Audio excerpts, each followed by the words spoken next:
series. I got a very special guest with me today.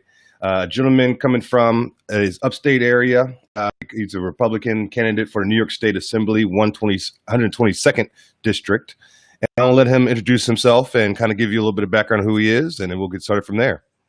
Hey, thanks, Chris. I appreciate it. I really do appreciate this. Everybody should thank you for the expense you put in to get our message out.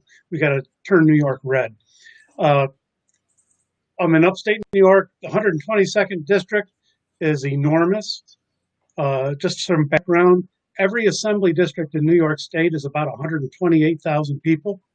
And for my 122nd district that I'm running in, for that to get 128,000 people, it takes me portions of 4 counties, about 36 towns, 16 villages, and 1 city. So it's an enormous district. It takes about an hour or more to get from one end to the other. So if you're thinking this is like an assembly district like some people might be used to in a more urban area, this is very rural, a lot of agriculture. Agriculture is the #1 business, and that's why Chobani located here, because of the amount of agriculture. But we have some industry. About me, I've been a police officer for about 36 years full-time. I retired as the chief of police from the city of Norwich Police Department, and in 2014, right at the end of the year, and I immediately began another career as a part-time police officer, mainly because of the SAFE Act. Remember when that got enacted? That was a knee-jerk reaction. When that got enacted in 2013, my police officers were actually committing a felony if they had to respond to a complaint inside a school. That's what happens when you make laws in the middle of the night. So Wow. when I retired, the SAFE Act was still getting ironed out and getting the kinks out of it. And I decided then I was going to continue police officer part-time in a nearby village police department. So as a matter of fact, tomorrow morning at 7:30, I'll be back on duty. But in addition to my law enforcement career, in 1985, I took a leave of absence from the Norwich Police Department, and I enlisted in the Marine Corps. And that was a life-altering experience. And I did 23 years, 8 months, and 2 days in the Marines. I retired from the Marines in 2008 as a sergeant major, and that's the highest enlisted rank. So that's about me. And last year, when the bail reform took effect, I pretty much said, this is enough, enough is enough. And we thought that was bad last year, and then we saw what happened this year. So at that point, the assemblyman in this district, his name is Clifford Crouch. He's a big supporter of law enforcement, and I've known him for years. I contacted him, he contacted me, and I told him I'd like to run, but I'd only do it if he supported me, and he did. He's endorsed me, and I hope to be filling his seat in January. Okay, great. And thank you for your service, by the way, Joe. We really appreciate that in the police force and in the military. Very appreciated. Well, thank you. I appreciate you paid your taxes, because that's how I got paid. No problem. Thanks. Yeah, definitely wouldn't be here if I didn't. So definitely have. But we appreciate what you did for this country.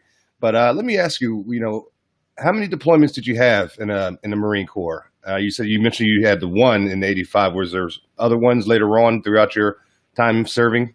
I enlisted in 1985, went to boot camp. I had several deployments, but 3 combat deployments. One in Desert Storm, I was a tank commander. In 1990, I went to Saudi Arabia, and then eventually we cleared the minefield into Kuwait, and we liberated Kuwait from Iraq.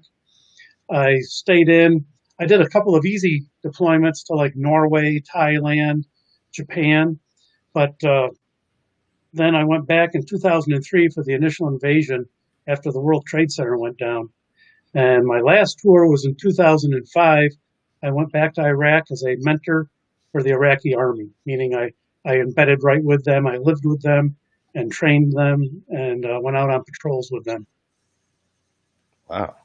That's amazing.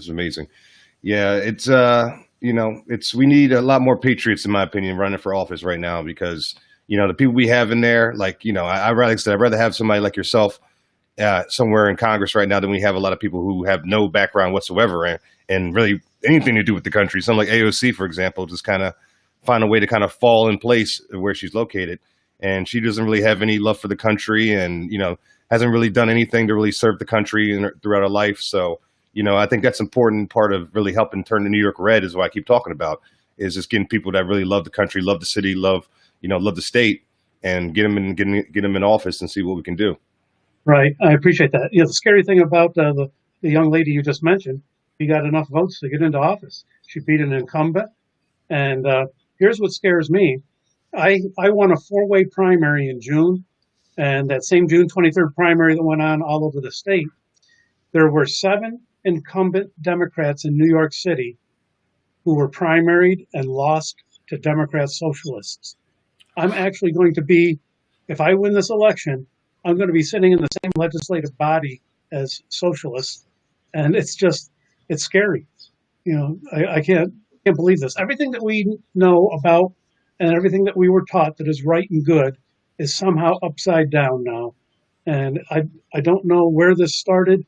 I think we lost young kids in schools, and then, of course, the college campuses. And we gotta at least fight back. I know I'm going to be outnumbered if I get into office, but still, they can't take away my voice. No, I totally agree with you. I totally agree.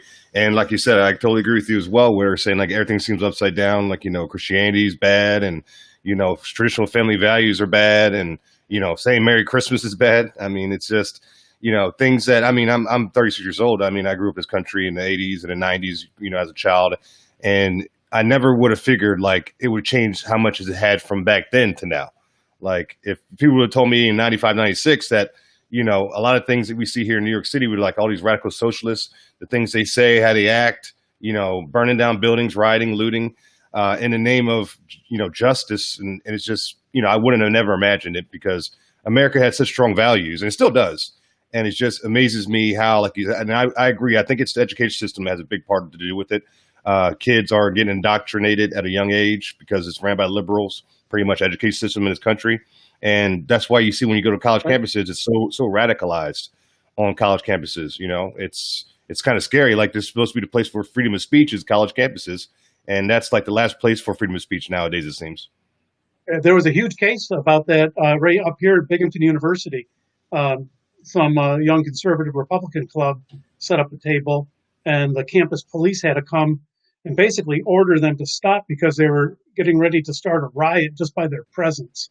This is the kind of place where somebody wearing a Trump hat can create a brawl. It's just the tolerance for freedom of speech is no more. And it's just not right. I lost Marines in Iraq who were over there fighting for the American way. And it just pains me to realize how quickly this country turned. No, it really did. It really did. And it's just, like I said, I got a father of mine. He's a former military. He's a veteran, an Army veteran. And, he's taught me so much about, like, just the history of this country and, how it was built and, the backs that was broken that, to help get this country built. And, it just seems like the youth nowadays, I talk with them, they have no clue about this country's history. They just, whatever the media tells them is what they run with. And it's like, it's unfortunate that schools aren't teaching kids at a young age like they did with, School of Rock we had when I was a kid, teaching the Bill of Capitol Hill and everything like that. Yep. And, that's the stuff we were raised on. And we didn't even think twice about it. Of course, stand up for the pledge, put your right hand over your heart. It was just like breathing almost. It was just automatic. And now it's just something that, it's just, it's being just looked over and disrespected in this country. And people think it's okay not to be patriotic and that nationalism is a bad thing. And it's just, unfortunate how we have to live, unfortunately. Well, nationalism and patriotism aren't exactly the same thing. You can be a patriot and not be a nationalist. My next door neighbor, who since moved back to Germany, he told me in Germany, they're not allowed to fly a flag, the flag of their country. And you know how 4th of July, all these holidays, we put a flag out. He told me in Germany, only government buildings fly the flag. If you show a flag out on your own property, you can get in trouble for that because they're afraid of nationalism going too far. Germany's had a few problems over the last century of trying to take over the world. So they're pretty touchy about that. But, I've been all around this world, in the Marine Corps, and I've seen all kinds of different systems of justice. And this is not a perfect system we have, but it is by far the best in the world. No, I totally agree. I totally agree with you on that. And let me ask you something as well. It's kind of a little related to the last question I had for you, and it's when it comes to. Hold on 1 second. I'm sorry, my phone's acting up a little bit right now. Okay. And when it comes to when you mentioned you were a retired police chief, can you tell me us a little about your serving time in law enforcement and just give us a little background how that time was serving the country in that way?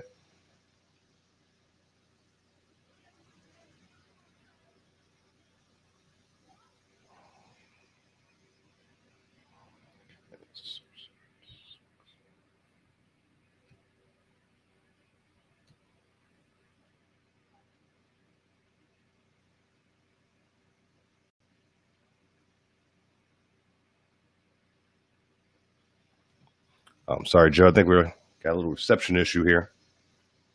Oh, oh, sorry, everybody. We had a little issue where it looked like a reception here. It's a little bit of bad signal, but we'll have Joe back on in 1 second. Give us 1 second. But this kind of leads to what I'm talking about, guys. I'm trying to reach out to local officials running. And yep, sorry, yeah, we had a signal issue. Joe, we lost Joe for a second. He'll be back in just a little while longer.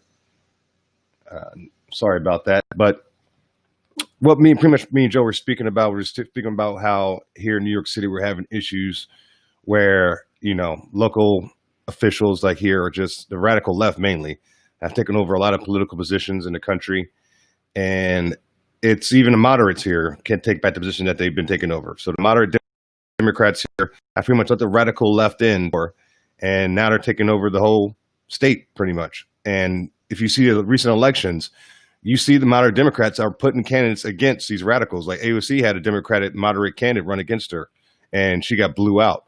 And I told people back when AOC initially ran, I said, this is going to be a problem because you guys think, oh, don't take her seriously, let her get in and just, make mistakes and, she'll be voted out. I said, no, you can't let somebody like this get in power in the first place. If you let this person get into power, what's going to happen is they're going to gain clout and gain popularity from their base, which is what she did with, as you look at her on Twitter, she gained another 2 or 3 million followers just after getting elected. So when she came up for re-election and, now in 2020, her base is way stronger than it was back then. And it's doing a lot of damage to her. All right, Joe, sorry about that. I think we had a little connection issue there. Sorry, can you hear me, Joe? Yeah. All right, perfect. No, it's okay to happen sometimes, All right, great. But yeah, I was asking you, Joe, my last question before you broke up was, I mentioned that you mentioned earlier you were a retired police chief. Can you tell us a little bit about your time serving in law enforcement? Yes.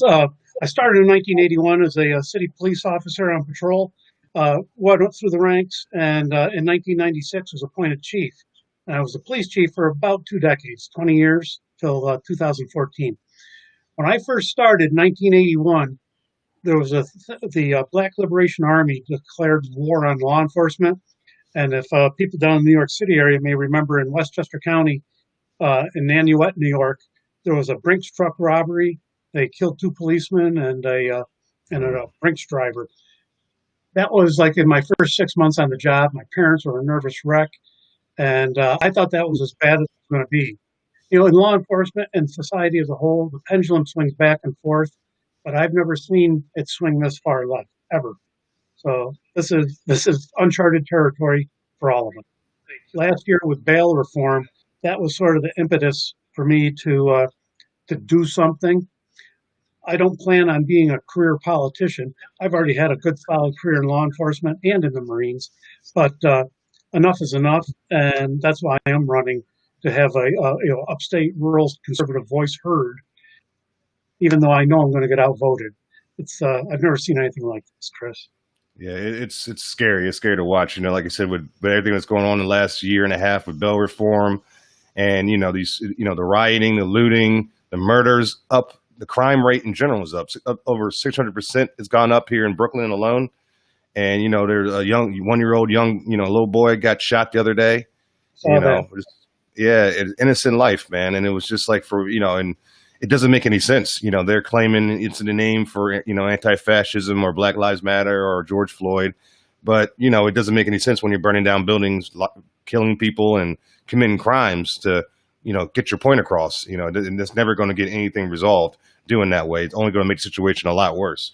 And when you kind of got a mayor like de Blasio, he pours fuel on the fire, you're just in a lot of trouble when you're dealing with situations that we're dealing with here in New York. He started right out.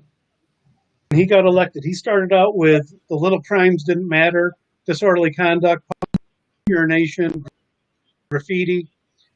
People if you give them an inch, they take a mile, and we're suffering from that right now. And it's not it's not just New York either. It's all up the Hudson and out the thruway, Albany, Utica, Syracuse, Rochester, Buffalo. All these big cities are having gunfire by the hour, lots of murders, crime is up. And of course, a lot of these crimes, when the cops do arrest somebody, they arraign them and they get released on a ticket. And it's just, like I said, everything is upside down that we know is right and good. No, you're 100% right. It's like these people are getting arrested for committing the most heinous crimes, Then some are, just full disrespect for the police, the NYPD here. And, when they get in trouble to get arrested, they get released the same day. And they come out and commit the same crime they committed to get in trouble in the first place. So the criminals here, they know. People think, I don't know what the mayor, I know what the mayor, I don't know what he thinks, but I'm pretty sure what he's thinking, and he just doesn't care about America, and especially not New York. He doesn't care about this country.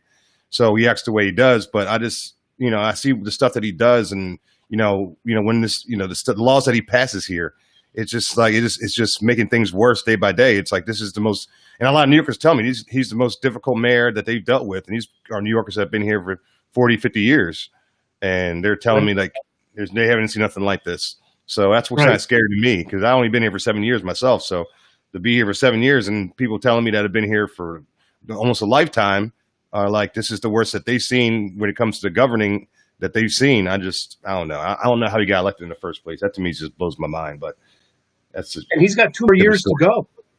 He's got 2 years to go. Just think of the damage he can do. And upstate where I am, it's the governor who we're really, really upset with.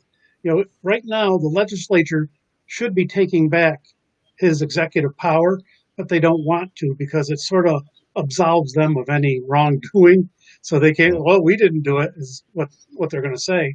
But the governor, he's changing rules daily. I don't know how many different executive orders he's done, but today he said, no contact football sports upstate, but you can do soccer. Things must have changed. When I played soccer in high school, that was pretty much a contact sport, but he said soccer's okay, football's not. And that's a big thing upstate New York. And I know it is down in the city too, but he's just dictating one day after another. The restaurants feel betrayed. The business climate, even before COVID pandemic, the business climate in this state was businesses away. Upstate New York has lost 1,400,000 people since Cuomo's been governor. And it's mostly due to high taxes, business climate. So up here, we really deal with the crime a lot. We've got a pretty good handle on that. But it's the business climate that's driving people out. If you take 1,400,000, I told you how big my district is to get 128,000. Mm-hmm. 1 million people out of upstate New York is like saying 10 counties are wiped off the map. It's huge up here, and the population loss. And somebody needs to. We need to get a Republican governor back in. Last one was Pataki, and that was almost 20 years ago. Yeah, I understand. And let me ask you, what was the catalyst that really made you want to run for New York State Assembly? And how has your previous life experience prepared you to transition for the position? Well, I was dependent as a police officer. I knew I wasn't going to get rich, but it was a good, steady job. And also, it was a fulfilling job back then. But when I saw all of the businesses leaving our communities and realized that was our tax base, and tax base was also my salary, I started to be a very active police chief in community affairs and also economic development. And that doesn't sound like the real job of a police chief, but if I wanted to keep from getting any of my cops laid off, I had to do everything I could to protect grocery stores, department stores, and things like that. Because, like, say my wife rolls up to a convenience store and gets out of the car. If she sees a bunch of kids over there and hears the F-bomb get dropped, she's going to get back in the car. It's quality of life things like that that affect the tax base. So that's when I started realizing that the state was going in the wrong direction. And last year's bail reform sort of really, really got my attention and said if I could do something, I would. And the opportunity came this year. And who would think it would be getting as bad as it is? But I'm more than just law enforcement and crime. A lot of it's economic development. And a lot of it is laws that are being passed because of the majority of the legislatures from downstate, and they have no clue. There's a thing called tail bobbing that's now illegal. Tail bobbing is where cows, dairy cows, would have the feathered end of their tail cut off. Well, they made that illegal. So now when you go into a dairy barn, you see manure all over their backs because their tails swished back and forth. And it was a sanitary thing.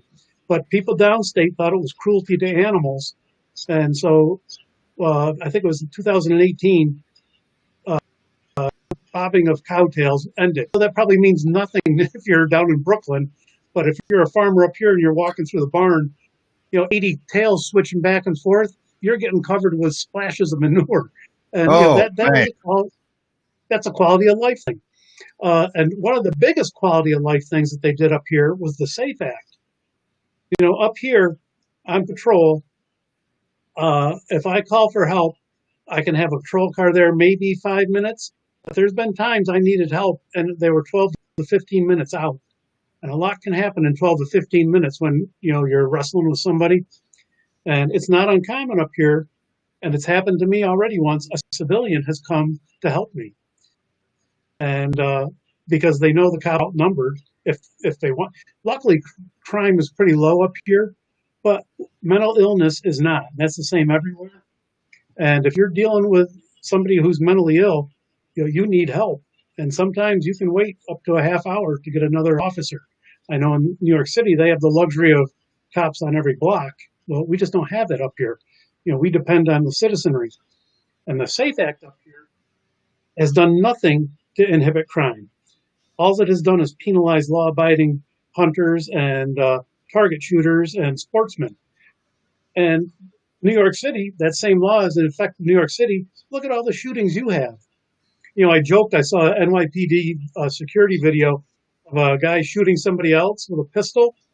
And I said, that man's pistol permit is going to be in jeopardy because of the SAFE Act. I typed that in sarcasm font because criminals do not obey the law. Law-abiding citizens do, and it only infringes on, and I use that word, infringe, because it's in the Second Amendment. All of these SAFE Act laws just infringe an upstate right to keep and bear arms. It's not. When I went to high school, every truck had a rubber shotgun in the back window, and usually the trucks were unlocked because, like I said, it's a way of life up here. Hunting, sportsmen, and there's literally people within 5 miles of my house who hunt for their food and have a generator and a freezer to make sure their food doesn't spoil. They shoot deer and other animal, and they butcher it, and that's what they feed their family. I know that sounds unheard of, but that's very common up here where I live. Wow. Yeah, times sure changed, man. It's in New York, especially. Yes, it does. Jeez, yeah, it's that would be something that what are some of the changes you think you're going to bring if you are elected into office? What are the first 3 major things you think you want to kind of focus on, like as soon as you get elected? Well, I probably am. I hate to say this, but I know I'm going to be outnumbered, so I probably can't institute change too much because I'm going to be in the minority party. But some things that I could bring to people's attention and maybe realize that they're not the greatest things in the world are some of these economic development projects. And I don't know if you've heard of the Buffalo Billion, where $1 billion was sent to Buffalo to stimulate uh, business, solar panel factory. Well, they gave that money and with very few strings attached. And some of the things that happened were the FBI got involved, and there were several indictments. As a matter of fact, the chancellor of SUNY was indicted because he was overseeing the technology part of that. There were contractors, and several people got indicted. There was $1 billion that they specifically told the New York State comptroller that he didn't have any authority to review. Our comptroller is, he's elected statewide, just like the governor. So he's on equal footing, and the governor didn't want the comptroller interfering with that. They wrote the law that the comptroller wasn't to look into that economic development money. That was just wrong. I'd like to highlight that. Here's something that is law enforcement related. I'd like to let people know there's hundreds of New York State troopers in New York City that were taking off posts up here in the rural upstate areas and some of the suburban areas of the state. New York City has the biggest department in the world. It's bigger than many armies in the world. It's not like the NYPD needed help of 200 New York State troopers, running around the streets of New York City wearing their Stetsons. They were put down there because the governor and the mayor are in a match of egos to see who can stick the other one in the ribs the hardest. So we have all these troopers running around New York City to the tune of millions of dollars. They're building barracks. And now with COVID, those cars have to be cleaned each shift. And I don't know if that's $80 to $100 a day per car. It's just a boondoggle of money. I would like to highlight that and get the troopers out of New York City. That's something. And I'd also maybe like to try and get the SAFE Act so that it's only in areas of certain population density, because that's where the problems with firearms are. We have an occasional mental illness shooting or a revenge or a crime of passion shooting, but it is so few and far between. It's less than once a year. Or how many got shot in New York City over the weekend? I think it was 40 got shot, 14 killed. That's where you need your gun violence laws. It's not upstate. The population density down there is thousands of people in one building, where for me to see 1,000 people, I would have to travel miles on different roads to pass 1,000 people. So, Wow. It's a very rural area. There is some suburban up here. I don't want people to think this is Andy of Mayberry, but I live in the city of Norwich, and it has its problems because of population density. But most of this is rural agricultural area. But to answer your question, those are some things I'd like to highlight. Yeah, and you mentioned the SAFE Act a couple of times, and being both of us New Yorkers, we're familiar with the SAFE Act. But for those listening that might be from out of state, can you give them a little more information on what the SAFE Act and what it entails? Well, the SAFE Act, it limits first thing it did was it banned outright any what they called assault weapons, of which there is no definition. So what they basically said is it's weapons with military characteristics. And if you had one, you could keep it, but you had to register it, and it can never be sold. When you die, it has to be destroyed. You can't turn it. It can't be a family heirloom. So a lot of people sold them out of state. I kept mine, and I don't know. If I die, it's not my problem then. But they limited the magazine capacity. At first, they said you couldn't have more than 7-round magazines. There's no such thing as a 7-round magazine. So then they changed it and said you couldn't have more than 7 rounds in a magazine. What? And that was found to be unconstitutional. So it was a knee-jerk reaction. Like I earlier said, police officers, if they went to school with their firearm on. So it was ill-conceived law. And there's portions of that law that were enacted but haven't been put into practice yet. They want to have an ammunition registry. And if that happens, ammunition companies just aren't going to do business here. It's a way to make it very cumbersome and inconvenient for somebody in a rural area to own a firearm. Yet in the city, any criminal who wants to have a firearm can. And this is at the same time they're letting people out of prison, and they want to dissuade civilians from being able to defend themselves. And SAFE Act is not well liked or respected in upstate New York, and a lot of sheriffs refuse to enforce it. But the problem is we have the New York State Police who take their orders from the governor. You know, they will enforce it while holding their nose, knowing they have to do it. But the county I live in wanted to become a sanctuary county from the SAFE Act. And we learned that when people became sanctuary counties from the immigration laws. So if you can pick and choose the laws you want to be a sanctuary, my county wanted to be a sanctuary from the SAFE Act. But, you know, that was just a resolution on paper, and it was sort of symbolic. But the SAFE Act is just another way to impede and encumber people from buying firearms. Yeah, no, you know, the Democratic Party loves to do that. Yeah, they certainly do. Yeah, it's unfortunate. Yeah, it's one of those things, like I said, like they just keep putting more and more laws to restrict New York citizens from having, you know, their freedoms. And they think it's just going to, you know, somehow like, you know, have some kind of liberal utopia where we're all in this happy, safe space and we're all getting along and everything like that.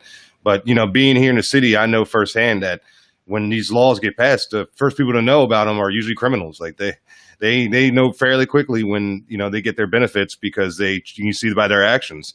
They're, you know, like the way they treat police here, it's insane. And it's like they like almost like they think there's no consequence whatsoever for their actions here. Exactly. Well, are there consequences?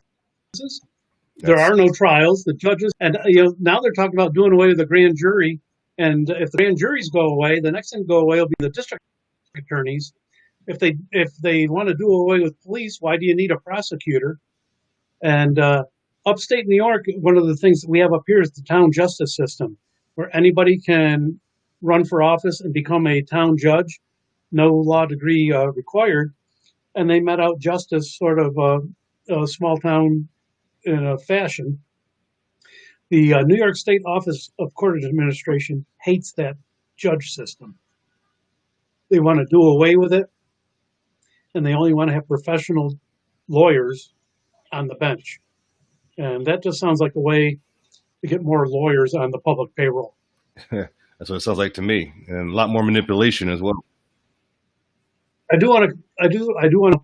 When we were talking about the SAFE Act, and you said Democrats really love to pass those laws, up here there's a whole heck of a lot of Democrats who are hunters and gun owners because it's the rural upstate way of life. So there's actually Democrats up here that I'm counting on their vote because of what's going on in the metropolitan areas. And wow. I really worked really hard. As a matter of fact, my mom is a Democrat, and I'm going to hope that she votes for me. And to make it easier for my mom to vote for me, I worked really hard to get myself. I'm running as a Republican, but I'm also on the independent party line, meaning sometimes a Democrat would never vote for a Republican, but they'll vote for the person if they're on a different line. And so I'm on the Independence Party line and also the Conservative Party line. So I'm on 3 different lines up here, and I worked really hard to get myself on those 3 lines. But wow. So, like I said, I don't want to slander any Democrats because there's a whole bunch of them up here that feel the same way. Okay, no, that's good to know. You know, they're hereditary Democrats. Yes, and there's Democrats that, you know, being in the state for so long, you know, city, I mean, for so long, you know, you kind of forget that there are a lot of moderate Democrats out there that, you know, they want just to have a normal running country like everybody else. And, well, you know, you saw what happened to the moderate Democrats in New York City. They got voted out by Democrat socialists. And it's only a matter of time before they drop the Democrat and they just say they're socialists, because that's what Bernie Sanders is. You know, he's basically a socialist who caucuses with the Democratic Party. Yeah, that's so true.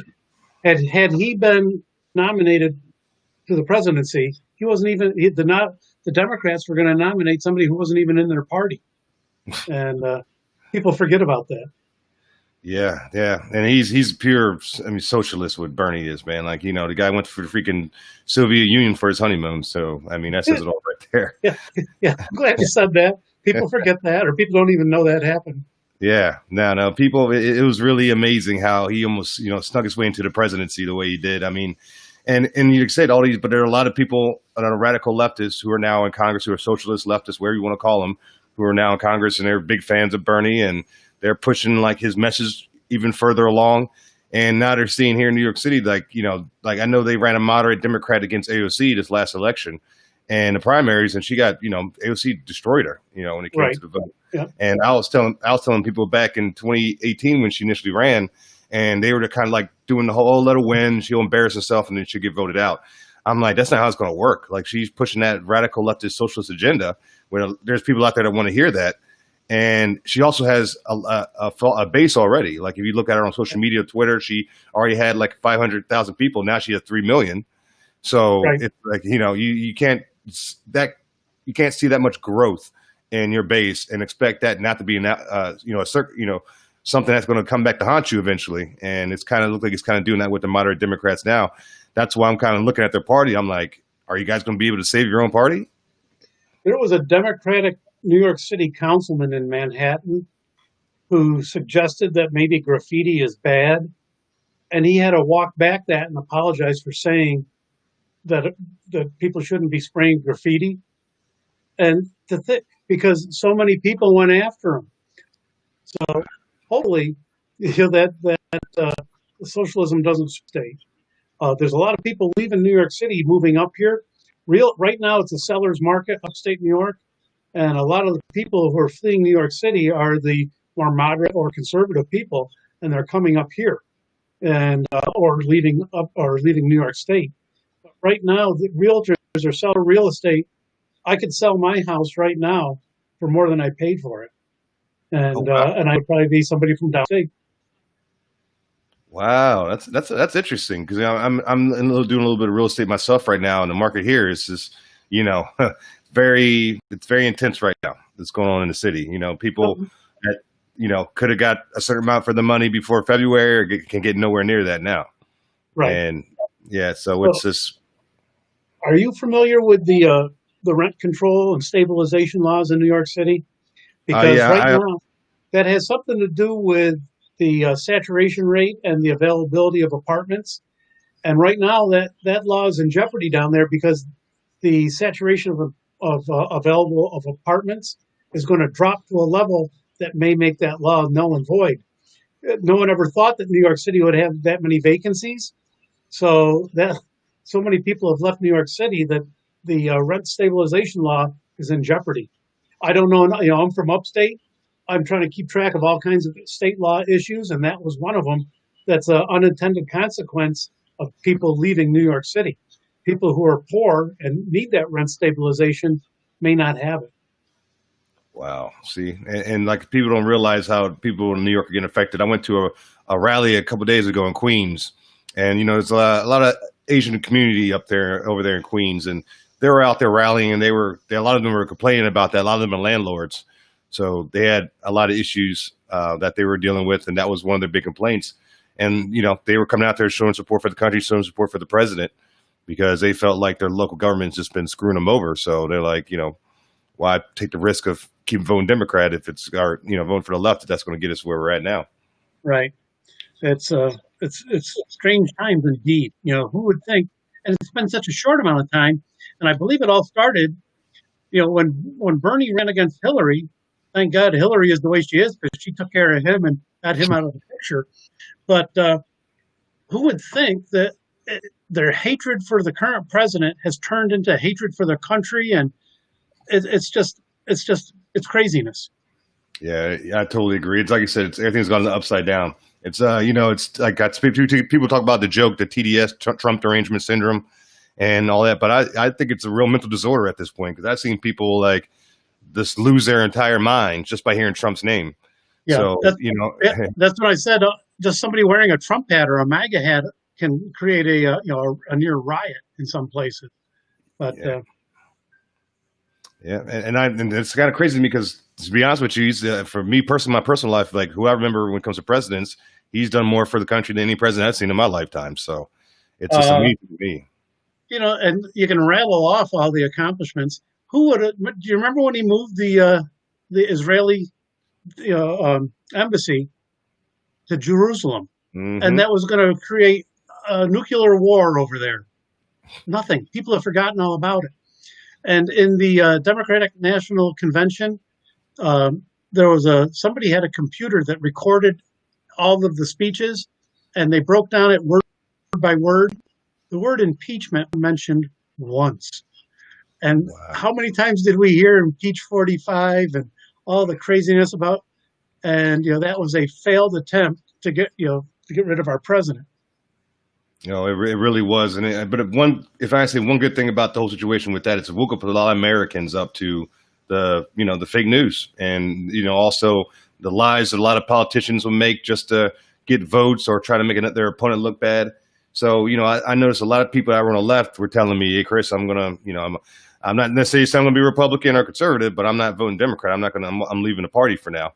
So it will, a lot of people were just seeing like there was at that point, especially when we got to Ukraine gate, it got to the point with them when they're just like, this is nonsense now. How are you going to go from Russia gate to Ukraine gate, like the biggest enemy? Now he's, secretly working with them. And it's, they saw the hypocrisy and all. So, it did wake up a lot of Americans. Thank goodness. Quite a while Mhm. ago, I don't know what year it was. It was before it was before the probe began.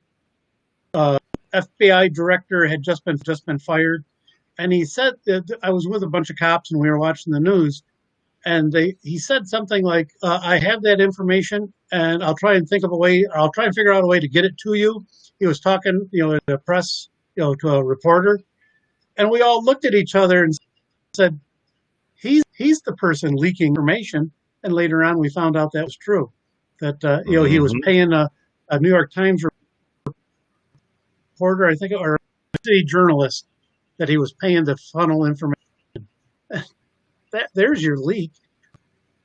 I don't know. It's just so crazy, bizarre world.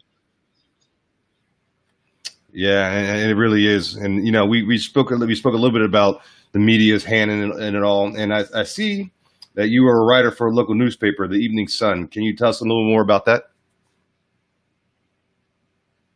Well, I live in a small community, and that the circulation of that paper probably serves a population of about 14 or 15,000.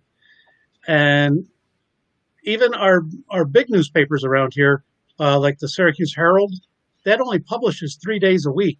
It's online every day, but it publishes 3 days a week and maybe a Sunday edition. But when I was police chief, I had a very good working relationship with the local newspaper. I tried to have my department on the front page once a week in a positive light, but occasionally, something would go bad, and I'd have to take my lumps too. But like I said, it was a good working relationship because I recognized without a community without a local newspaper, how do you get your information out? And right after I retired, local news dropped left and right, and my county used to have four or five local newspapers, and now the Norwich Evening Sun was the only one.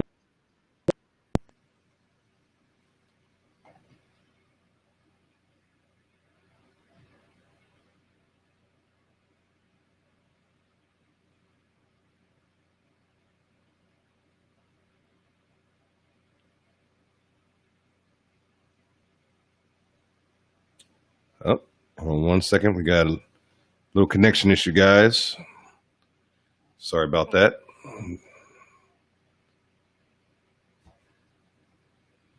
But definitely, for those just tuning in with us now, we got Joe Angelino, Republican candidate for New York State Assembly, 102nd second district.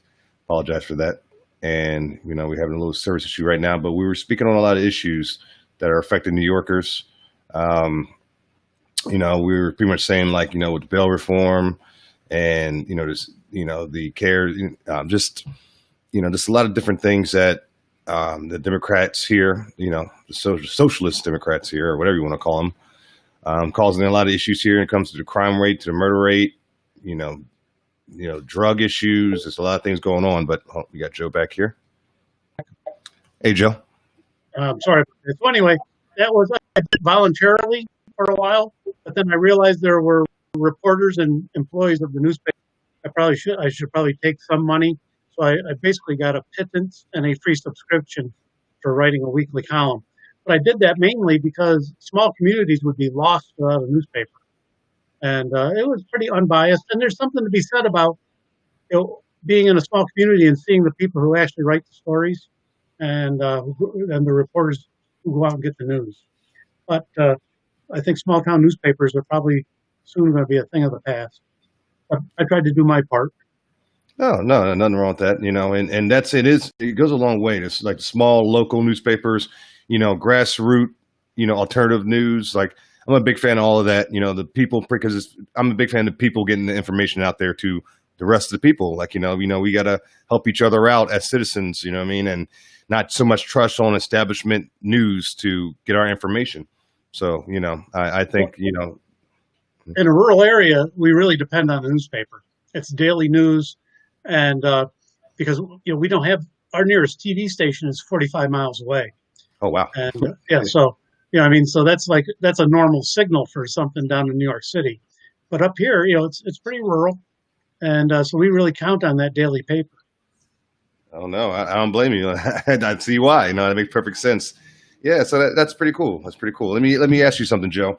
Tell us a little bit more. You might have mentioned his name like once or twice earlier, but I want to go a little more detail. Tell us more about your Republican opponent, Clifford Crouch. You both are Republicans, but why do you think you'd be the better candidate for the job? Okay, Cliff Crouch is the incumbent right now, and he's retiring, and so he'll be done at the end of the year. And he endorsed me to fill his seat. I'm running against a Democrat, and I really don't know much about the man, and it wouldn't be fair for me to speculate, but I can tell you he's a Democrat and he lives in the district. In the primary, there were 4 Republicans in the and I won that primary over the other 3. Pretty handily, also. Almost, I think it was 6.7% of the vote. Okay. All right. That's great. Let me ask you this: what policy? When it comes to the current administration in office, with President Trump and everything, what do you think are his best accomplishments in his first term so far? Well, the deregulation and giving deregulation of this and helping them thrive, hire more people, increasing pay and salary and lowering taxes. I'm not exactly sure how well he done the build the wall. That was his mantra and his cry. I think there's 400 or 500 miles of wall has been, but even that little bit along that 1,000 miles of border will be helpful. I know he's getting fought tooth and nail for every inch of that wall he's building.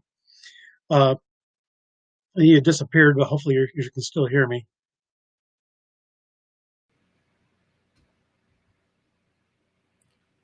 Still got you? Yeah, sorry about that, Joe. Oh, but go ahead. Okay, yeah. You disappeared that time. Usually it's me. Yeah, that was me on that one. The president has accomplished so much when you consider he has been fought before he even was inaugurated. They spied on his campaign. They did everything they could, and he's still accomplishing one thing after another. And I don't know where this hatred comes from. And he's not a politician. We got what we knew we were going to get if we voted him into office. And he's a typical New Yorker. He speaks his mind, and you know exactly where you stand with him. But I'm really afraid to think what our world and our country will be like if he doesn't get reelected. And up here, the Trump signs are everywhere. Oh, that's definitely good to know. And people, surprisingly, I've been doing videos down here. There's, the Trump And there's been a base here. You know, I got my group of CRA. The reason I made it because so many New Yorkers are reaching out to me, seeing my videos, and wanted to get involved with what I was doing. So I created a group in the city where we can kind of get together and discuss, network, do rallies, marches, whatever it may be. And since it was been growing and growing, the whole Trump base here in New York City. And when this COVID thing happened, of course, everything got shut down for a period of time. Right. But what I noticed was when the radical left was coming out, of course, they were coming out in droves at first. And as time went by, after rioting and looting, all the craziness, and Republicans pretty much said here, like we're enough's enough. We're going to get out there. If they can go out and march and rally, then why can't we? And since we've been doing it, we've been getting a lot of people. It's been growing. It's been growing fast. We're getting a lot of attention. Getting a lot of patriots coming out showing support, and that's in the city. And I joke to people all the time, and I say, people are these silly polls are predicting Biden's going to win the election and all this crazy stuff. But I'm like, he's a weaker candidate than Hillary in 2016. And I remember in 2016, you at least saw, Hillary shirts and stuff like that. Like, I forgot her VP, about Tim Kaine, Hillary Kaine shirts or whatever, all over the place. I've yet to see a Joe Biden, Kamala Harris shirt anywhere. So I see Trump flags, though, and I see Trump stuff. And this is in the city. So I'm like, I'm seeing more Trump supporters and more Trump gear here in the city than I see of the Republican candidate. And this is New York. So if it's like that in New York, how do you think the rest of the country looks? Yeah, the president even said he thinks New York is in pay because of all of the craziness going on down where you live. People are just fed up and sick of it. But it depends on if everybody gets out to vote, and all these all Republicans or even Democrats who are fed up with it. If they all get out to vote, we can probably take this and turn it red again. Hey, turn New York red. Yes, I absolutely agree. That's why I'm taking a stance and I'm taking. And I tell people all the time what I'm trying to do with the group, and my eventual overall goal is. And a lot of people say New York will never turn red. What do you think? You're crazy to even think like that. And I'm like, well, with that attitude, of course we're never going to turn red. But I'm like, you told Californians 70 years ago that it'll be a blue state. I'm sure they would look at you like you were crazy back then. So it's anything's possible. We got a president who's a fighter, who puts everything on the line for his country and his citizens. So if he's out there doing what he can, and he's been hearing naysayers ever since 2015 to this very day, and he's fighting to this day as hard as he can. Why can't we for him? So I bet if he, he's already fighting for us. If we can do the same for him, I guarantee we can bring some real change to this country. Well, I'd be happy right now. It's going to be really strange on after the election in November, because we don't know when the results are going to be known because of mail-in voting and all of that. But won't it be strange if Biden wins and all of a sudden the pandemic ends? Oh, what a coincidence. Yeah. That would be, they would just totally just try to sweep it under the rug and stop talking about it, and to see if, eventually people take off their mask or whatever. And it would be such a, I tell people all the time, if Trump wasn't president right now, there would be no COVID. There would be none of this. If he was, the only reason we're dealing with all of this is because Trump's president. That's it. Yeah, I've heard some pretty good arguments that leftists are just trying to create turmoil at every turn. The riots, the everything, the pandemic, and this is all just to cause disruption, cause uncertainty, and a loss of confidence. So, no. But it may have gone too far because I think people are fed up. No, I absolutely agree with you, Joe. I absolutely agree. And like I said, a lot of New Yorkers are waking up just like the rest of the country. A lot of people, citizens in the rest of the country are waking up. And I have a feeling that it's going to, be like a boomerang effect on the Democrats. They might have tried to use this as a political weapon with COVID and everything like that, but it's going to backfire on them by the time November hits. And they're going to see the red wave, I feel, hit them, and it's going to hit them pretty hard. So, hopefully after it happens, they'll wake up and, go back to being more moderate, but who knows what's going on with their party right now. That's right. Everything over there. All right, Joe. But we're approaching our hour now of the interview. I really enjoyed sitting down and speaking with you, Joe. I really appreciate you taking time out of your day to sit down and have the interview with me. This is a great service you're performing, and I know it costs. There's an expense involved, having this sent out, and I appreciate you going to this effort to do it. Thank you, Chris. I appreciate it.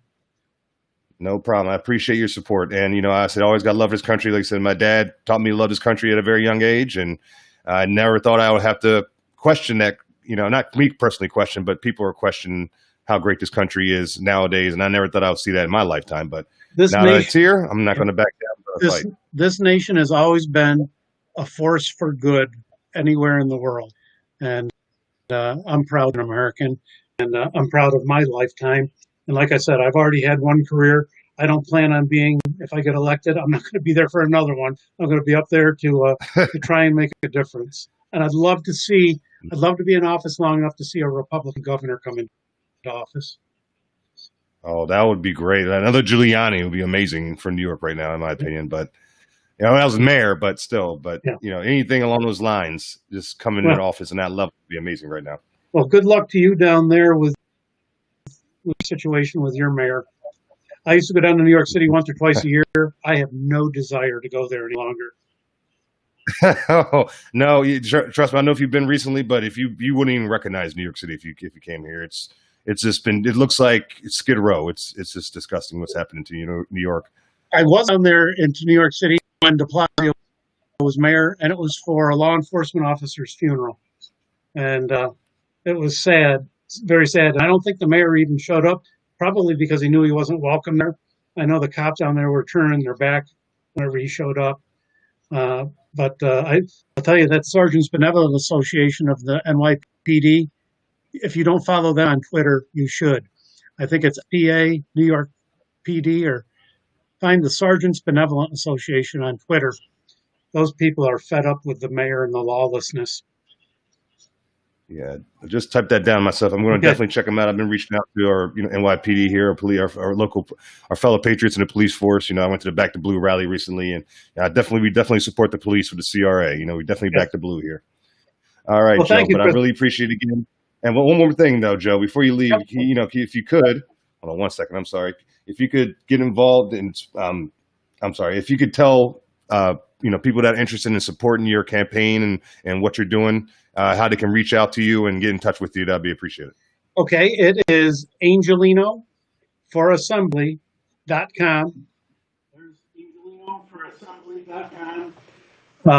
I'm up in Norwich, New York. You can find me on Facebook at Facebook/Angelino for Assembly. And I think I'm in pretty good shape up here. Republicans outnumber Democrats about 3-1, but I want to run like I'm losing, and I don't want to take anything for granted. I really want to win and win big. But Angelino for Assembly.com. Yeah. All right. Perfect. Thank you so much, Joe. Again, I appreciate it. Thank you for your time out of your day. Any people out there, New Yorkers upstate, get out there and support Joe. He's a real patriot, done a lot for his country already, fought hard for his country already, but he's willing to get out there and keep fighting. So just make sure you get out there and support this patriot. Thank you, Chris. I'll talk to you later. All right, Joe. God bless, brother. Yep. You too. Bye-bye. All right. Bye.